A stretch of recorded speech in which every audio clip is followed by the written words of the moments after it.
Okay, I am officially annoyed by the Google Pixel 8 Pro. So I recorded a 15-minute video on the Google Pixel 8 Pro using the main selfie camera, and none of the audio went through. When I went back to put in my video editor, I attempted to edit my video. For some reason, there wasn't any audio playing. I thought it was an issue with DaVinci Resolve. So I spent at least half an hour trying to troubleshoot DaVinci Resolve, figuring out why is there no audio playing in my video editing software. The audio was working everywhere in my computer and other videos except for so long and behold, it turned out to be my Google Pixel 8 Pro. So I recorded the whole video using the mic, exactly the exact same mic I'm using right here, except in this video I'm recording right now, I'm using the Galaxy S24 camera. But in my last video, I recorded it using my Google Pixel 8 Pro with the mic, and it just did not record at all. Well, I recorded the whole video of me talking, but the audio piece just was not captured. So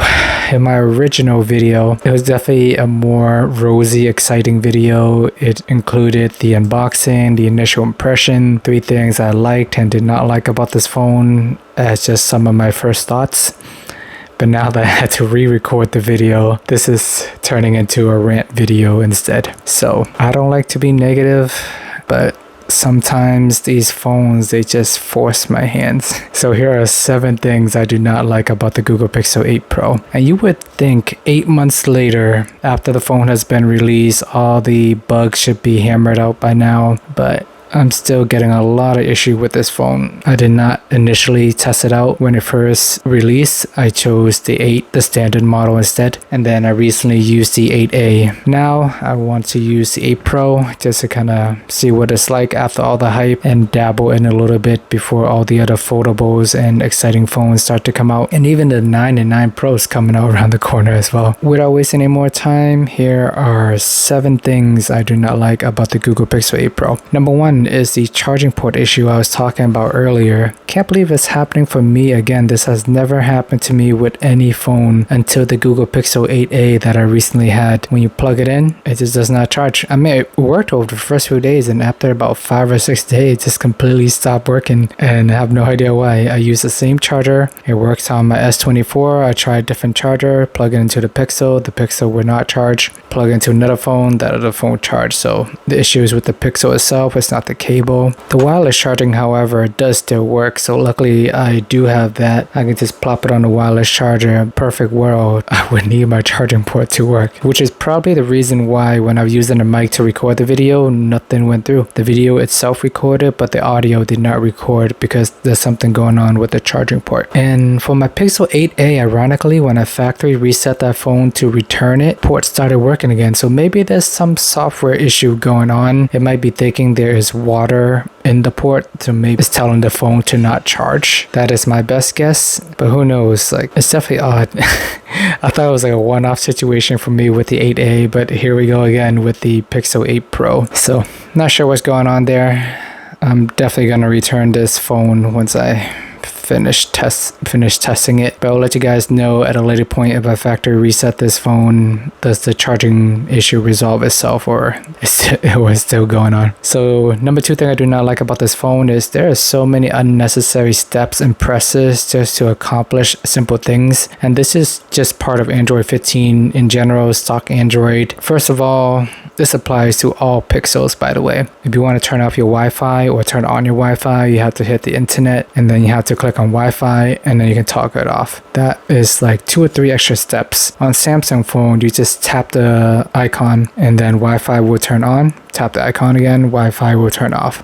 I don't know why I have to go through so many single steps just to turn off Wi-Fi. There's never a situation where I would want to hit internet and turn off my 5G. I always want my data on, and then if I don't want to use my data, I obviously want to use Wi-Fi. So little things like that kind of grind my gear and make me annoyed that I have to do extra steps. And another thing I do not like just in terms of extra steps is when you plug in a mic to use with your phone, you actually have to go into the settings, select the mic to use it, or else if you just hit record, it's going to record from your phone mic. I think that is really dumb, because if I'm plugging in the mic, obviously I want to use the mic. Why do I have to go in and manually select it in order to use it? Samsung phone, once I plug it in mic, I hit record, it automatically detects and know I want to use the mic, and that's the way it should be. I don't know why Google is making me do extra steps, and it makes me really annoyed.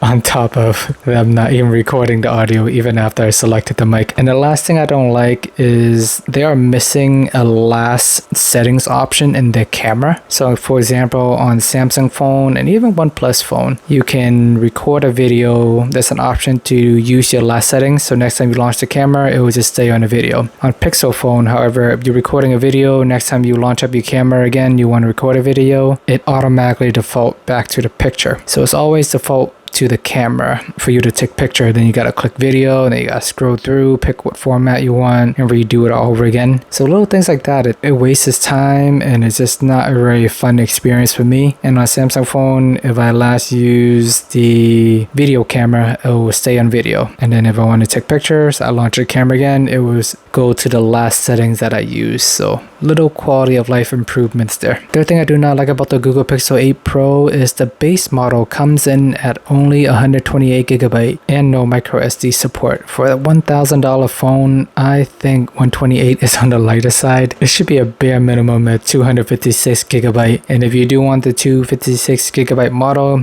you have to pay an extra $59. If you're already paying $1,000, what's another $59, right? No. If I'm paying $1,000, it should come with 256GB. I don't want to have to pay another $59 just to get that extra storage. That should already be included to begin with. The OnePlus 12R is half the cost and is double the storage. So end of story there. Just don't like all these nickeling and diming. Fourth thing I do not like is the price tag on this phone. I think $1,000 is on the high side for this phone. Pixels in general should be standing for value. I would have liked to see this phone priced at the $800 or $900 price tag instead of $1,000. But if you are a savvy shopper, you're always looking for deals, don't buy anything at full price, you can get this as low as $750 on Amazon depending on when you buy it. They're always giving out gift cards or random deals. It goes on sale. And keep in mind that the Pixel 9 and 9 Pro is coming out earlier this year. They are announced in August compared to October like they usually do. So that might be another good chance to buy this phone if you don't want to pay the full $1,000 price tag. And for a $1,000 phone, I expect near perfection, but this phone is far from it. It has a lot of flaws that I do not like. Next thing I do not like is the battery life. It is subpar for a phone this big and expensive. I wake up at 5 a.m. in the morning and it would struggle to make it through 5 p.m.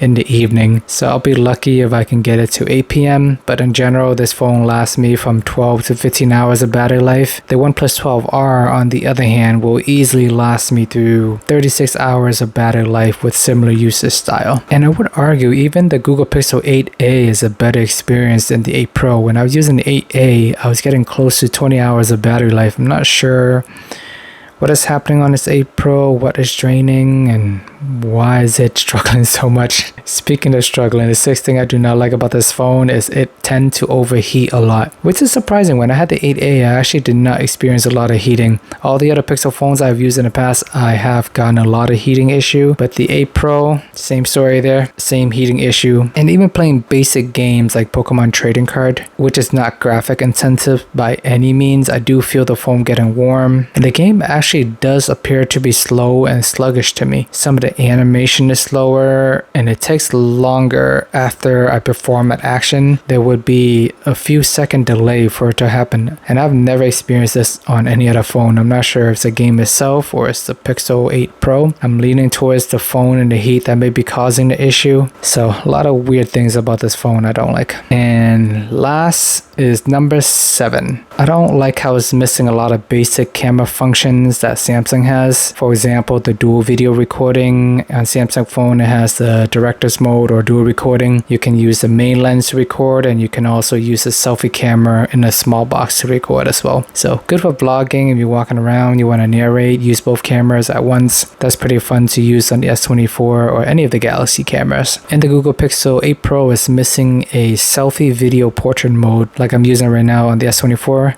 It got the little blurry effect. You can see my background slightly blurry, but I like having that. They have that for the main camera on the Pixel 8 Pro, but they don't have it on the selfie camera. Not really sure why, but I would prefer to have it. It's not the end of the world, but little things like that. Another thing I don't like about Pixel camera is you cannot switch lens in the middle of recording. So on Samsung phone, if I'm recording my main camera, then I can just switch lens halfway through, start recording with my selfie camera. I can switch back to the main camera. So lots of flexibility there. With Google Pixels, however, you can only use one lens at a time. If you want to change to your selfie camera, you got to hit stop and record another video using selfie. There's not one continuous video that you can switch back and forth easily. Maybe one day it'll come, but for now, no luck. Alright guys, there you have it. Those are the 7 things I don't like about the Google Pixel 8 Pro. Maybe on another day when I feel better and not annoyed by this whole phone, I will talk about some of the positive things about this phone. It's not all bad, but just because it wasted my time and killed my vibe, now I had to drop this rant video. Alright guys, let me know if you have any thoughts, question, anything else you want me to cover about the Google Pixel 8 Pro. I will continue testing this phone a little bit longer, give you guys my full review. Remember to like and subscribe. Please check out my last video where I did a 5 months review with my Galaxy S24, which I still have with me and recording this video with. And see you guys over there.